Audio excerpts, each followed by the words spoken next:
24 घंटे में उड़ीसा के ऊपर रेनफॉल का डिस्ट्रीब्यूशन आइसोलेटेड रहा है।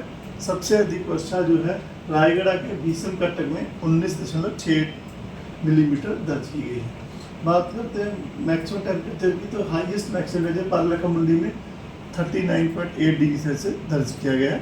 किसी भी जगह में 40 डिग्री से ऊपर तापमान नहीं क्रॉस किया है। इवन जो बादल होने की वजह से कल जो तापमान में भारी गिरावट जो है दर्ज की गई है। अगर हम 24 आवर चेंज देखें तो पारादीप छतरपुर में ही तापमान जो 4.1 डिग्री से बढ़ा है। मैक्सिमम जगहों पे तापमान नीचे गिरा है। इंटीरियर उड़ीसा में जैसे बोध में 11.7 डिग्री सेल्सियस का बदलाव देखा गया है। राउरकेला में 10.9 डिग्री सेल्सियस नीचे गिरा है पारा। झारसुगुड़ा में 9.7 डिग्री सेल्सियस पारा नीचे रहा है। भुवनेश्वर में 1.9 डिग्री सेल्सियस प्लस में रहा है। कटक में -1 डिग्री सेल्सियस बदलाव देखा गया है। डिपार्चर की बात करें तो गोपालपुर का डिपार्चर 4.7 डिग्री सेल्सियस दर्ज किया गया है। हीराकुद का -8.6, सुंदर का -7.7, तितलागढ़ का -7.6 डिग्री सेल्सियस, भुवनेश्वर में 0.3 और कटक में -1.7 डिग्री सेल्सियस जो है डिपार्चर दर्ज किया गया है। और वेदर सिस्टम की बात करें तो सिग्निफिकेंट वेदर सिस्टम जो आज उड़ीसा के ऊपर है, जो एक ट्रफ लाइन जो है वेस्टर्नलीज विंड के अंदर जो सरफेस से 3.1 किलोमीटर से 9.6 किलोमीटर मीन सी लेवल के ऊपर तक जा रही है। तो वो जो है अलॉन्ग 82 डिग्री लॉन्गिट्यूड और नॉर्थ ऑफ 90 डिग्री नॉर्थ के ऊपर परसिस्ट कर रहा है। इस ट्रफ की वजह से जो है आज हमारे उड़ीसा के ऊपर बादल जो मौसम रहेगा, जिसमें कि बारिश की बात करें तो रेनफॉल का डिस्ट्रीब्यूशन आइसोलेटेड डिस्ट्रीब्यूशन दिया गया है। झारसुगुड़ा, सुंदरगढ़, क्योंझर, मयूरभंज, बालासोर में आइसोलेटेड थंडरस्टॉर्म लाइटनिंग हो सकती है। Gusty surface wind speed 50 to 60 km रहने की संभावना है।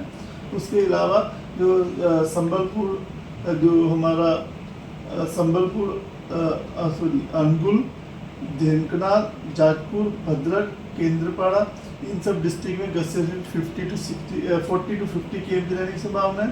बाकी अन्य जगहों पे जो गस्ती 30 to 40 km रह सकती है और थंडरस्टॉर्म लाइटनिंग 1-2 स्थानों पे होने की संभावना है, जिसके वजह से येलो अलर्ट दिया गया है। 29 तारीख को कल भी जो ऐसे सिस्टम जो आगे बढ़ेगा तो उसमें हमारे जो कोस्टल उड़ीसा में फेयर वेस्टर्न डिस्ट्रीब्यूशन रह सकता है, एडजॉइनिंग में स्कैटर्ड डिस्ट्रीब्यूशन रह सकता है, बाकी जगहों पे आइसोलेटेड डिस्ट्रीब्यूशन रहने की संभावना है। मयूरभंज, बालासोर, भद्रक, जाजपुर, क्योंझर में हेल स्टॉर्म भी हो सकता है आइसोलेटेड प्लेसेस पे।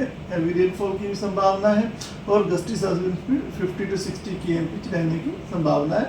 उसके बाद अनुगुल, ढेनकनाल, कटक, केंद्रपाड़ा, जगत सिंहपुर इन डिस्ट्रिक्ट में येलो वार्निंग दी गई है isolated places thunderstorm with lightning की वजह से। गस्टी सर्विंट स्पीड 40-50 km रहने की संभावना है और हैवी रेनफॉल की भी संभावना है। बाकी अन्य जगहों में जहाँ आप येलो वार्निंग देख रहे हैं वहाँ पर जो गस्टी सर्विंट स्पीड 30-40 km रह सकती है और thunderstorm with lightning isolated places में होने की संभावना की वजह से येलो अलर्ट दिया गया है।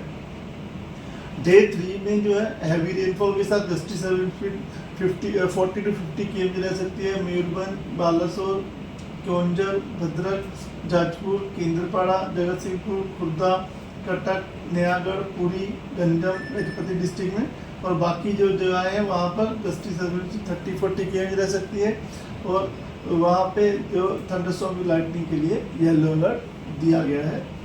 इसी तरह डे 4 में 1 तारीख को जो है मयूरभंज, बालासोर, क्योंझर, अनुगुल, ढेनकनाल, जाजपुर, भद्रक ये सब डिस्ट्रिक्ट में gusty service speed 40 to 50 km रह सकती है और थंडरस्टॉर्म विद लाइटनिंग हो सकती है ऐसे प्लेसेस पे। इसकी वजह से येलो अलर्ट दिया गया है और हैवी रेनफॉल की संभावना है।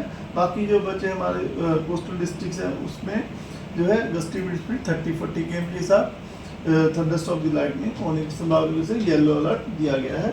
डे 5 में भी अगर बात करें तो लगभग साउथ उड़ीसा में जो है विंड का प्रभाव ज़्यादा रहेगा, जहाँ रायगढ़, नवरंगपुर, कोरापुट, मुल्तानी, गजपति, गंजम में 40 to 50 km की रफ्तार से हवाएं जो है बह सकती हैं। बाकी जो अन्य जगहों में साउथ उड़ीसा के साथ साथ नॉर्थ कोस्ट उड़ीसा, मयूरभंज, क्योंझर वहाँ 30 to 40 km विंड रह सकती है। थंडरस्टॉर्म विद लाइटनिंग होने की संभावना है डे 5 में।